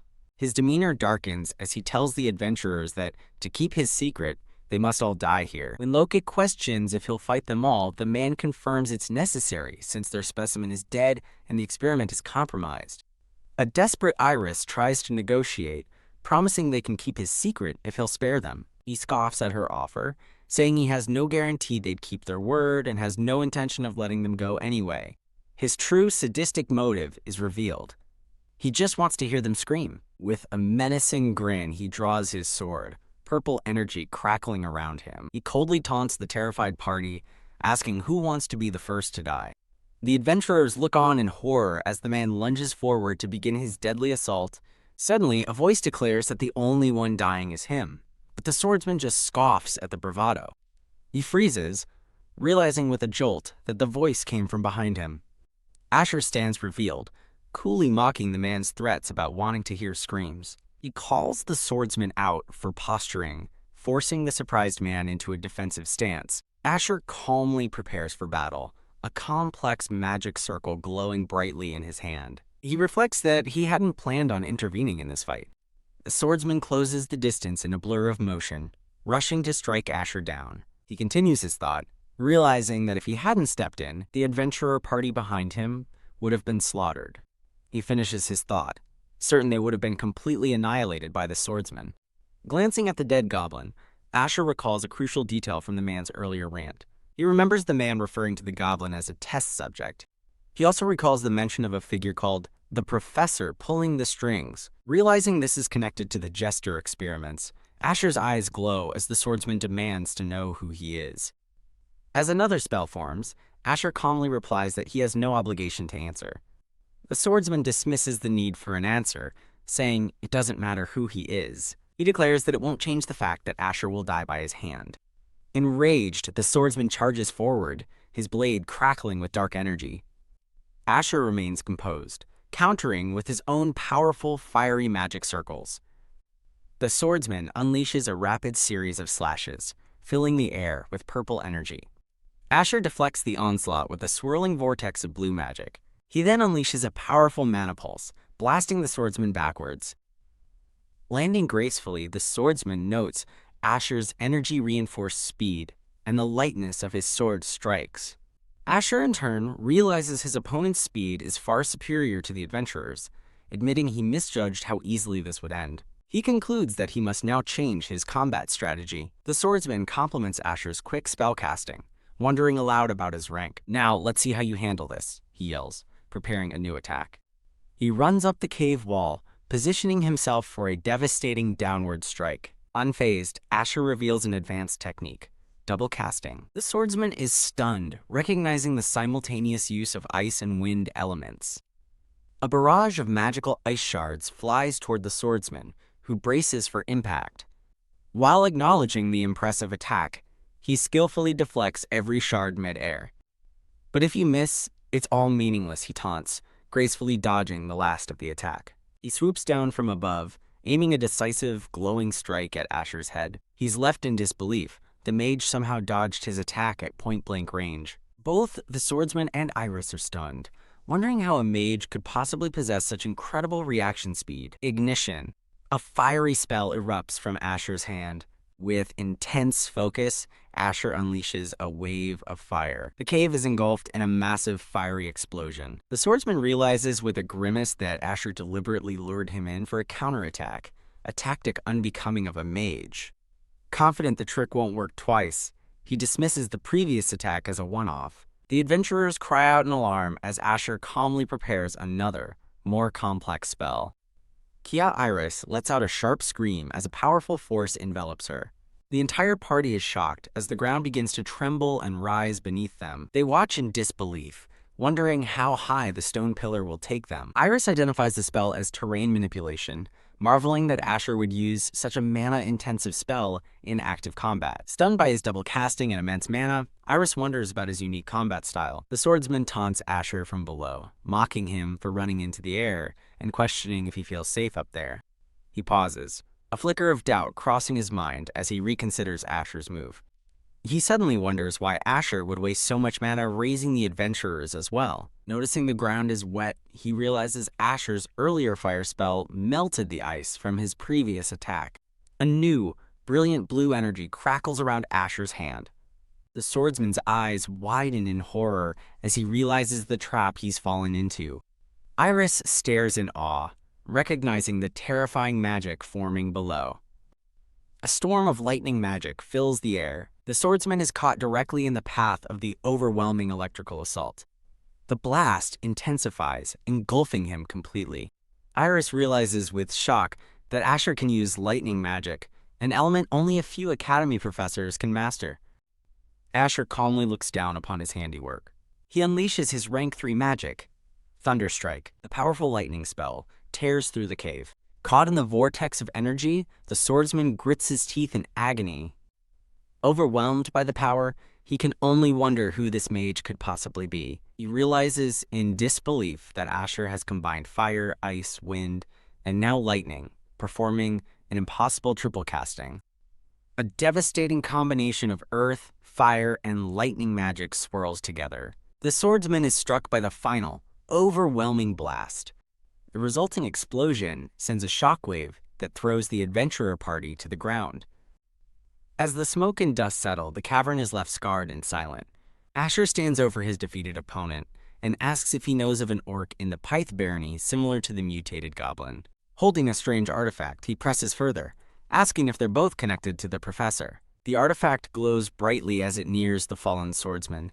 With a jolt of recognition, the swordsman asks if Asher came from the Ark. The name catches Asher's attention, and he narrows his eyes, questioning what the Ark is. Asher demands to know the professor's location first, but the swordsman counters, asking why he wants to know. Realizing he can't let Asher reach the professor, the swordsman feigns surrender, agreeing to talk. In a final desperate act, he chooses a suicide attack, lunging forward to take Asher down with him. His eyes cold, Asher acknowledges the man's final, violent answer. He reflects with frustration that the clue to the jesters has died with his opponent. His gaze shifts to the adventurers, still stranded on the stone pillar. As the party stares in shock, Asher decides to deal with the current situation first. With glowing eyes, he ominously addresses the stunned adventurers. He suddenly appears directly in front of a startled Iris. Later, in the village, Iris explains to her party that she received additional compensation from the chief. It's revealed that Asher was the one who confronted the chief, threatening to report the mutated goblin to get 1.2 million elk as hush money.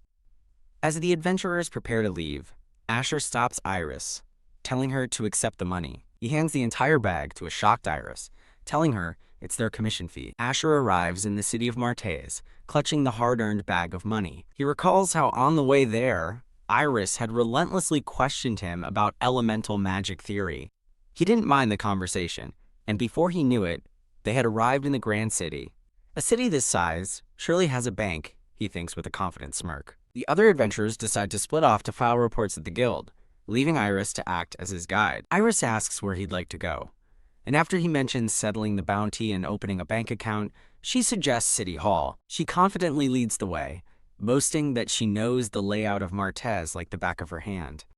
The rest of the party watches them leave, remarking that their leader seems completely unfazed by the man who killed their foes so coldly. They arrive at the Martez City Hall, where all bounty rewards are administered.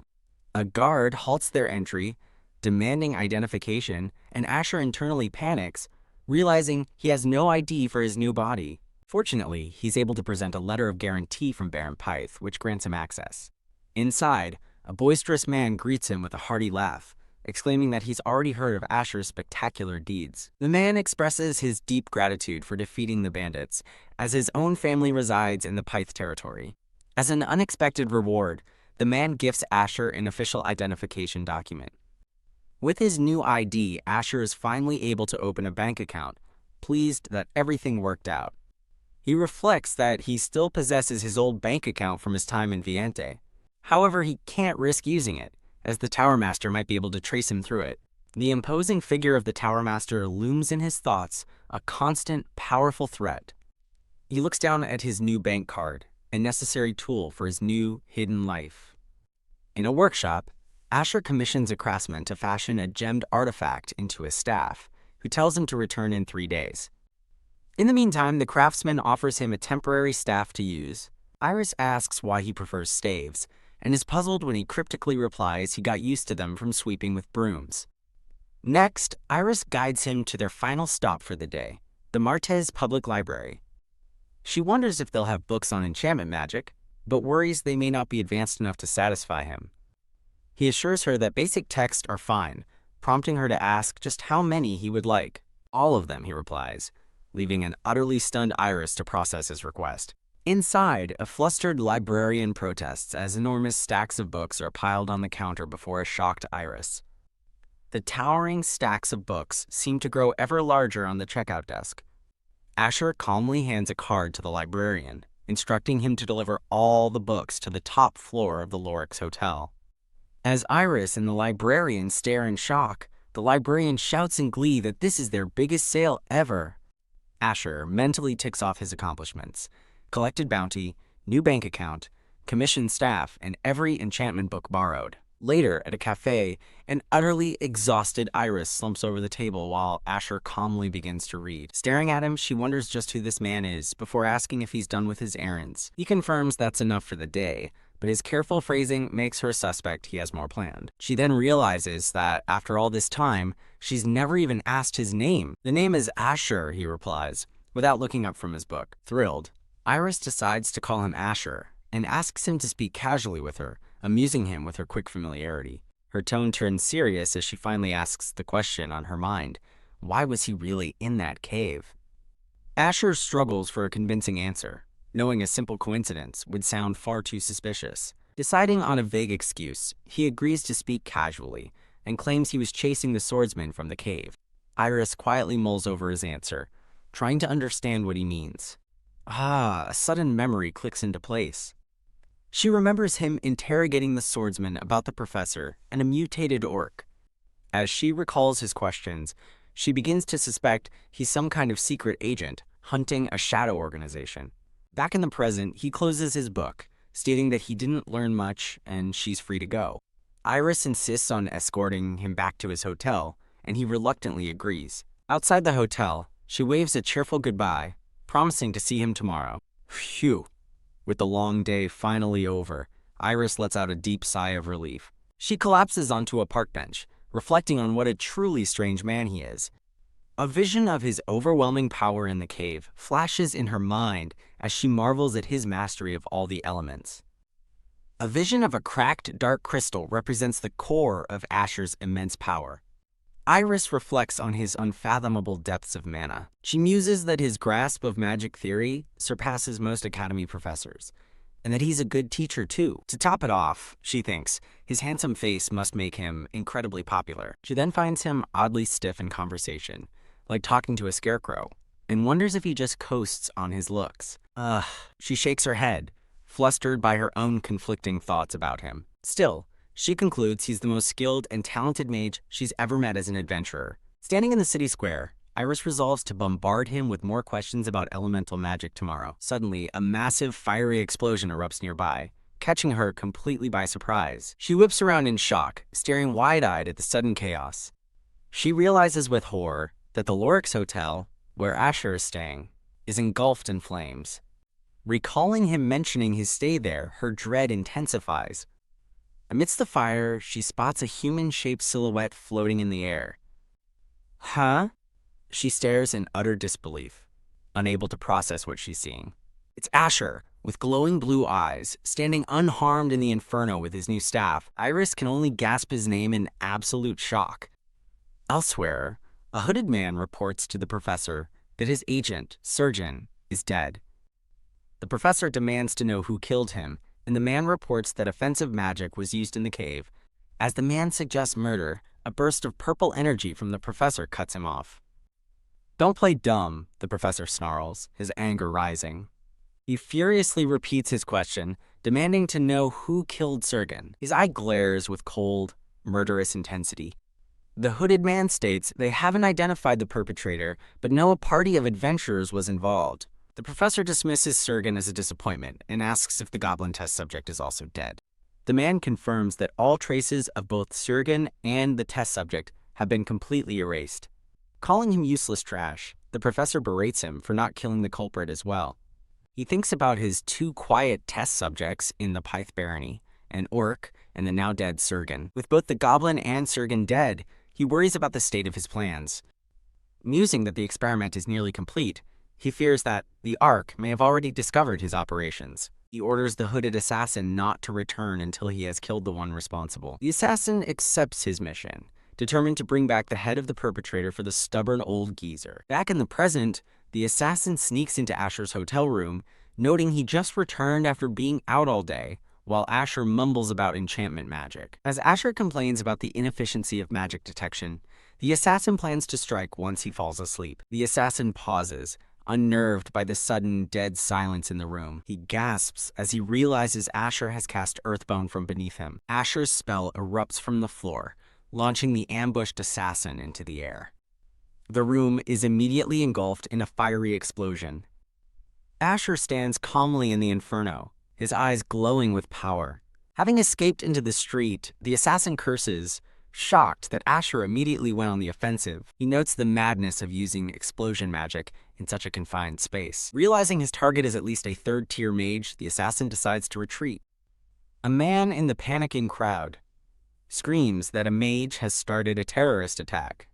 Another man with a scar urges everyone to run and report it to the guards, catching Asher's attention. Asher reflects on the assassin's skill, having bypassed his magic detection entirely. He stands his ground amidst the chaos, scanning the fleeing crowd for his target.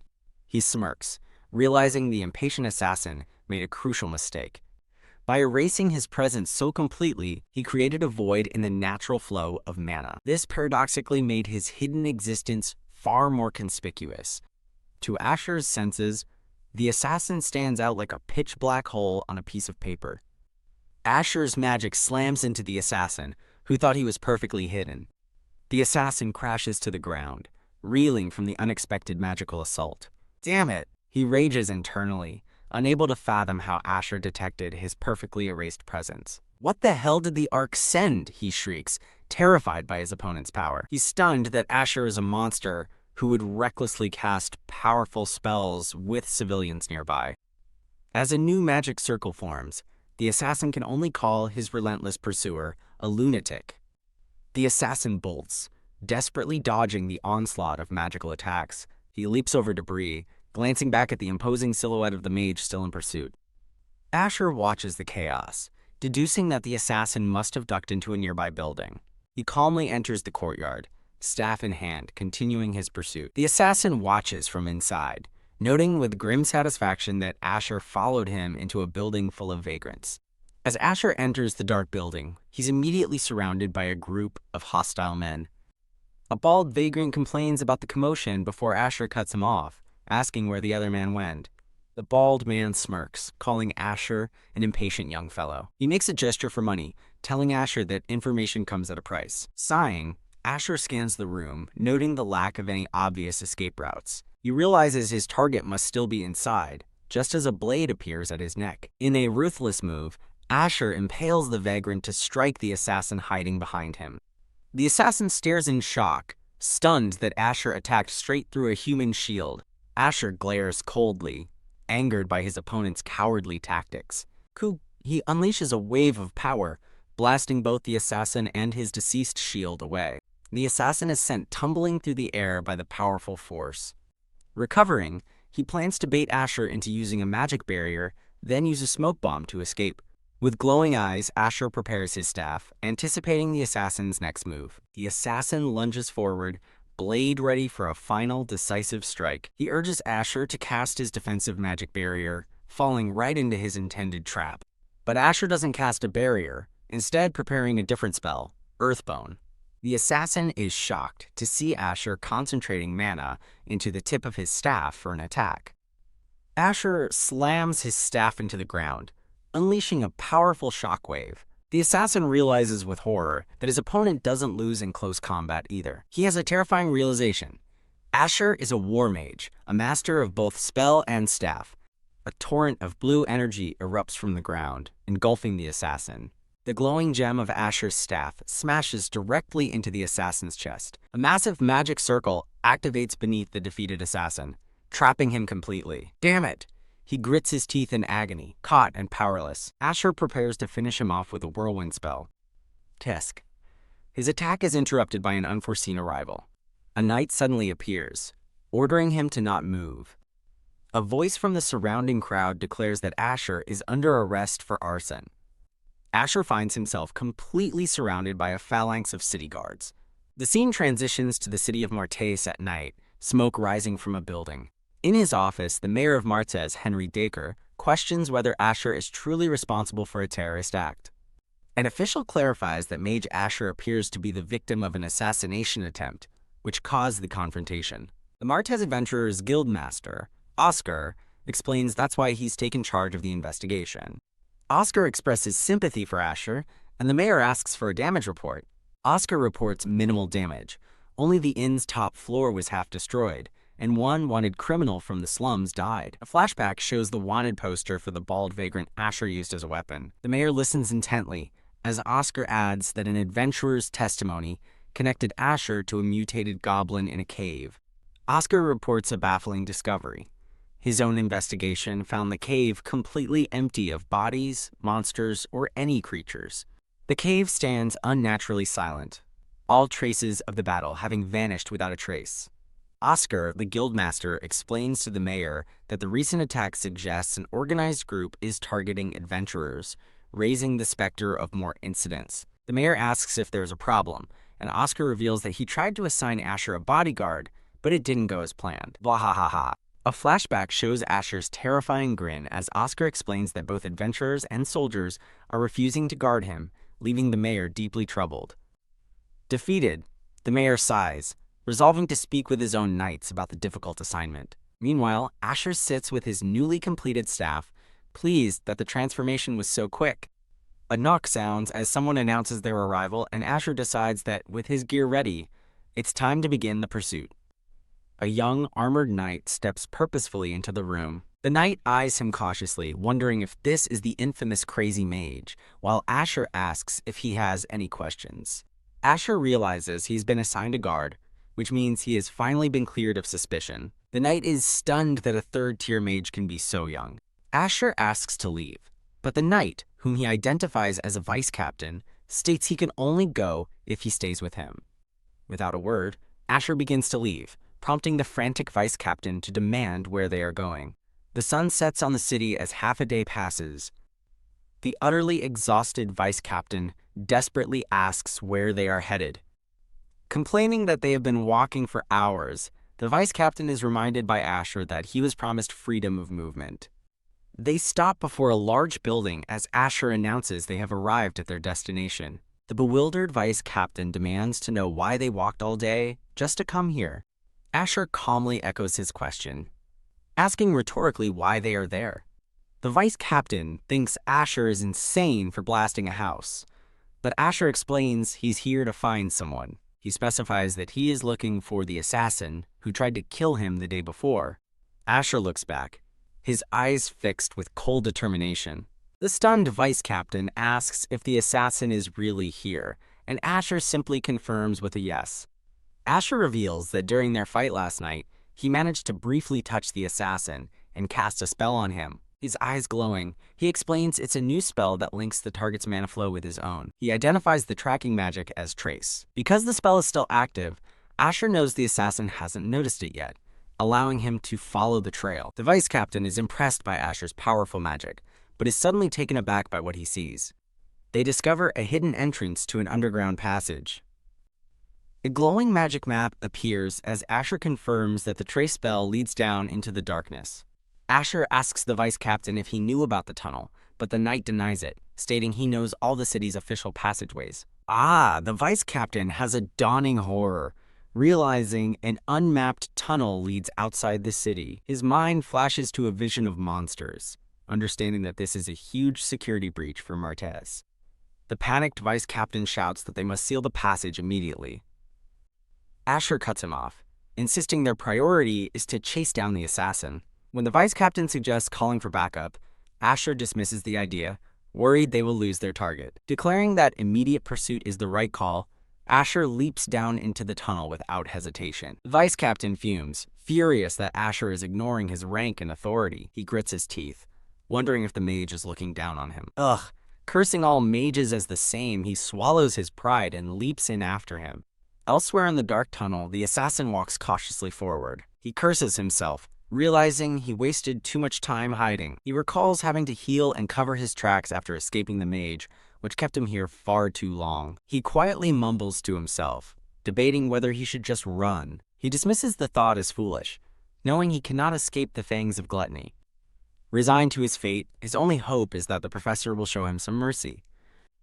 As he enters a room, a voice stops him in his tracks. The professor sits waiting, sarcastically welcoming the famous face of Martez. He scolds the assassin for making a huge spectacle and alerting the mayor and guild to their presence. Furious, he demands to know what kind of assassin broadcasts his target to the entire neighborhood. The professor coldly orders the terrified assassin to explain what happened, clearly and concisely. The assassin recounts finding Asher's location and setting an ambush, only for the mage to sense him and unleash a huge spell. He continues, explaining he tried to hide in the crowd but was relentlessly pursued by the mage. The assassin claims he barely managed to escape by using a smoke bomb. The professor scoffs, finding it hard to believe a simple smoke bomb would be enough to stop his target. The assassin speculates that the knight's arrival forced Asher to back off, but the professor internally doubts that such an insane mage would be deterred. A sudden, horrifying realization dawns on the professor's face. "Burn it, you bastard," he screams, ordering the confused assassin to take off his armor and destroy it immediately. Remembering Asher trapping the assassin, the professor frantically wonders why there are still traces of mana on the armor. The assassin recalls the moment of contact, a cold sweat breaking out as he realizes the horrifying truth. He wonders in terror if Asher managed to cast a tracking spell on him during that brief instant. "We've been found," the professor shrieks in a panic. The professor barks orders. He'll grab the specimen while the assassin destroys all evidence and seals the entrance. The assassin acknowledges his orders and dashes off to comply. A voice declares it's too bad for them, as Asher and the vice captain appear at the tunnel's entrance. "It's too late," Asher announces, his staff glowing ominously. The vice captain stands at the ready, his expression grim and determined. The professor draws his sword, realizing their escape route has been cut off. The professor and his assassin stand back to back, preparing for the inevitable confrontation. Asher calmly studies his two opponents, preparing for the fight. He recognizes the assassin and correctly deduces that the man with him must be the infamous professor. Asher's thoughts flash to the mutated creatures and the dead surgeon, connecting the man before him to all of it. The professor glares back, his face a mask of fury and tension. "So you're the crazy mage," the professor snarls, cursing the Ark for sending such a bizarre opponent. Asher notes that the name of the Ark group keeps popping up, just as it did in the cave. He recalls the dying Sergen's question about whether he was from the Ark. Resolved to get answers, Asher decides to subdue them first and extract information later. Wah! A blast of magic shoots past the professor as the assassin intercepts the attack meant for him. The professor furiously berates his subordinate for letting their location be discovered, and the assassin can only apologize. With no other choice, the professor orders the assassin to take responsibility and buy him time as he makes a run for it. "You're not going anywhere," a voice declares as a wave of magic energy erupts. With glowing eyes, Asher prepares to cast a magic arrow spell to stop their escape. The assassin shouts, "Not so fast!" He leaps forward, intercepting Asher's magic arrow with his own blade. "Sorry," the assassin says, "but I've been ordered to buy some time," his blade crackling with energy as he parries the spell. Asher hesitates, realizing a weak arrow can be blocked, but a stronger one might kill the assassin and cost him intel. He quickly considers his options while facing the determined bodyguard. The vice captain suddenly intervenes, clashing swords with the assassin to block his path. "I'll hold him off here," the vice captain yells, urging Asher to go on ahead. Asher questions if the knight can handle it before surging past in a blur of blue energy. The vice captain grumbles in annoyance that Asher didn't even bother to thank him. After rushing past the fight, Asher realizes the professor has vanished. Where did he go? He lands silently in the tunnel, continuing his pursuit of the fleeing professor. He stops short, covering his mouth and nose as a sickening smell hits him. He immediately recognizes the overwhelming stench of decaying corpses. Following the source, he walks down a long, narrow bridge, flanked by what appear to be countless prison cells. He stops, his back to the camera, facing the end of the macabre hall.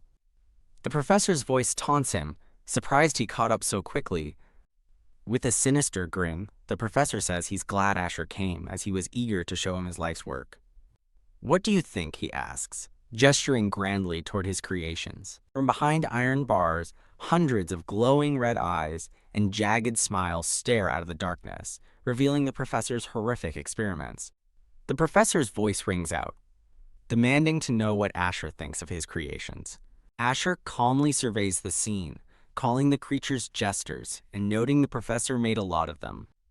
Offended, the professor declares they aren't jesters, but new possibilities he has evolved. He holds up a remote, boasting that his creations are more than enough to stop an intruder. Quang! He presses the button, unleashing the horde. Leaping away, he taunts the crazy mage to take his time and enjoy himself. A tide of grotesque, green-skinned creatures with glowing red eyes begins to swarm forward. Facing the onslaught, Asher realizes fighting them one by one will take all night.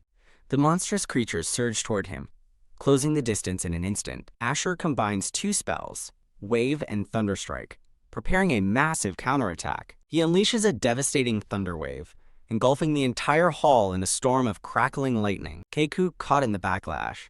The professor calls Asher a lunatic, as electricity courses through him. He realizes with horror that the intel was wrong.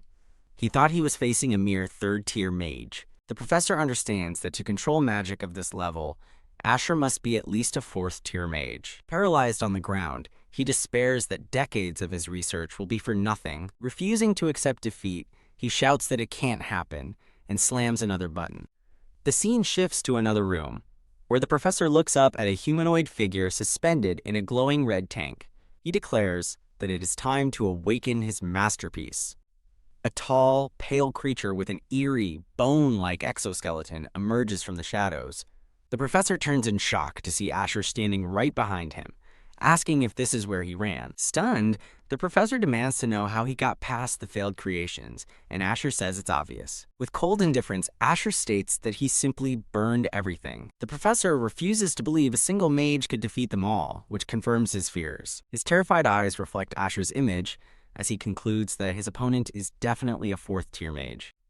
The professor notices something next to his creation and points in surprise. With a sinister smile, he proudly calls the creature his magnum opus, his child. He introduces his creation as gluttony, the embodiment of his group's ideology. The professor explains that it evolves by consuming biological activity through synthesis. He proclaims that this child is the future of humanity, leaving Asher momentarily unnerved. As the professor rants about ideal evolution, Asher prepares a spell and a magic circle to intervene. Asher lunges forward, his hand outstretched to stop the professor from activating his creation.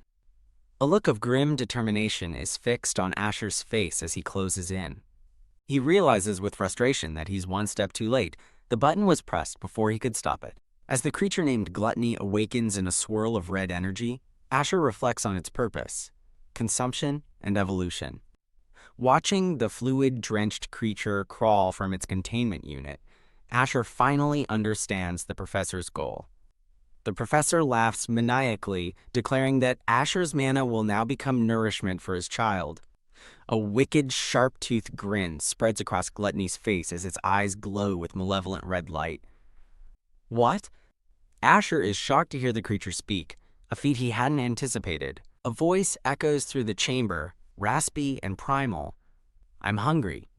Shrouded in red energy, Gluttony throws itself at Asher. Asher braces himself, surprised by the creature's sudden attack. Its fanged mouth opens wide as it drools, declaring that Asher looks delicious. "I'll eat you," the creature promises, while Asher stares back, his resolve hardening. Asher realizes the creature is already using energy to enhance its own body. He's impressed that it can display abilities that would take a normal human years to master. It's shocking to him that an artificially created being can use such advanced techniques. Asher narrowly evades a powerful strike from the monstrous Gluttony. He realizes the creature's capabilities don't stop at simple enhancement. It's intelligent enough to launch a relentless barrage of attacks aimed only at his blind spots. Forced on the defensive, Asher erects a powerful magic barrier to fend off the constant, precise attacks. Asher inwardly acknowledges that for all its flaws, the creature's skill makes it worthy of being called a magnum opus. As a researcher himself, Asher finds the creature fascinating, but there's a problem. Wah! Gluttony lets out an enraged shriek as it's blasted by magic. A golden staff meets the creature's attack head-on. With glowing eyes and a determined expression, Asher readies his next move. His mind flashes back to his 7 years as a test subject in the Bohemian Magic Tower. He recalls the constant need to suppress his explosive rage to survive the ordeal. He channeled those dark emotions, using them to complete his theory of defying heaven. Back in the present, Asher sends Gluttony flying into a wall with a powerful strike from his staff. He remembers that the more his emotions were stirred, the more his anger would rise, fueling his power. He faces the recovering creature, his staff glowing with energy. For convenience, Asher dubs the magnum opus immortal as it staggers to its feet. He analyzes its physical abilities, comparing them to the jester orcs of Pyth. He notes its regeneration is also comparable to the orcs. However, its elasticity, flexibility, and speed are far superior. Asher calmly raises his staff, anticipating the creature's charge. He effortlessly deflects Gluttony, sending it tumbling through the air. An earth spear spell erupts from the ground, impaling the creature against the wall. Asher coldly informs the beast that his last move was just a feint. He prepares a magic arrow, ready to exploit his opponent's foolishness. He notes that, unlike a trained knight, the creature is too simple-minded to see through basic tricks. Gluttony roars in frustration, caught in the trap. Asher concludes that it's nothing more than a creature of brute force. He pierces the beast's chest, calling it a beast in human form. The creature is pinned helplessly by a forest of magical spikes. Asher looks on with a smirk, his victory all but certain. The professor watches in utter disbelief, unable to comprehend what is happening. He despairs, realizing his magnum opus has fallen. Scattered research notes hint at the creature's true nature. The notes reveal that it absorbs the traits of its prey through consumption. It is a being designed to grow continuously stronger. A vision shows the creature evolving as it stands atop a pile of its victims. The professor is horrified that such a being was defeated so one-sidedly. He desperately rationalizes that the creature had only just awakened and was not at its full power. He considers severing his own arm to feed his creation, hoping to restore its strength for another chance. Fueled by desperation, he vows to kill the mage and escape. His thoughts are cut short as Asher steps forward, demanding the experiment logs. The professor stammers as the tip of Asher's staff is pointed at him. Asher threatens to finish off his child if the professor doesn't hand over the research. Defeated, the professor agrees to his demand. He secretly hopes that by showing another mage his research, he might be spared. Holding out the blood-stained logbook, he believes its value will save him. Asher takes the book and briefly flips through the pages. He casually tosses the logbook aside, declaring he has no need for it. The professor is aghast, demanding to know what he's doing. Asher acknowledges the research is brilliant, rivaling even the Bohemian Magic Tower, despite its ethical horrors. Confused, the professor asks why he'd discard it then, as a glimpse of a magic circle on Asher's back is shown. Asher states plainly that the research simply doesn't align with his own principles. However, he notes that the terrorist plan detailed within could be quite valuable. He picks up the relevant pages, leaving the horrified professor with his now useless magnum opus. Asher considers interrogating the professor about Arch Gluttony, but quickly decides against it. He senses the vice captain, Jason, approaching, and realizes he's out of time for gathering information. To avoid complications with Jason's arrival, Asher decides he must end things now and leave. Declaring it's time to disappear, he prepares a final, powerful spell, surrounded by a magic circle. The professor's desperate screams for another chance echo from within the growing inferno. Asher floats above as a massive fiery explosion obliterates the lab and everything in it. A breathless Jason arrives moments later, calling out in concern to Sir Asher. Standing before the bonfire that was once the lab, Asher confirms he's fine and asks Jason about the assassin. Jason awkwardly boasts that he landed a good hit, suggesting the assassin must be in worse shape than he is. Asher isn't fooled, deducing the assassin escaped, and then notices something curious about the documents he recovered. He discovers that the document is a map, clearly marked with a red X in a forested region. Asher identifies the location as somewhere near the city of Martez, just as Jason asks what's burning. His attention remains fixed on the map, pondering the meaning of the strange red mark. Asher suddenly stumbles, clutching his head, as a wave of intense pain hits him. He suffers a splitting headache and a sudden, draining loss of all his strength. Recognizing the symptoms of mana exhaustion, he wonders if he pushed himself too far in the last fight. Deciding to worry about his condition later, he resolves to return for the time being. A few days pass, and peace seems to return to Martez now that the professor's plot has been thwarted. The city's furious mayor learned of the plot and put the Martez Knights on high alert. While the Knights begin sealing the underground passage, Asher has already moved on to other concerns. His focus now lies on vials of mana circuit expansion stimulants, his next tool for growth. By injecting the stimulants to his physical limit, he's condensed years of mage training into a short time. He breathes heavily, enduring the physical toll of the rapid, forced enhancement.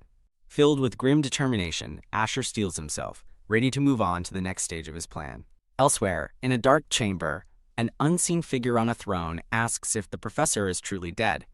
A man with a half-mask sips wine, remarking that the professor's death is simply one less annoyance for him. He shatters the wine glass in his hand, a sinister smile spreading across his face.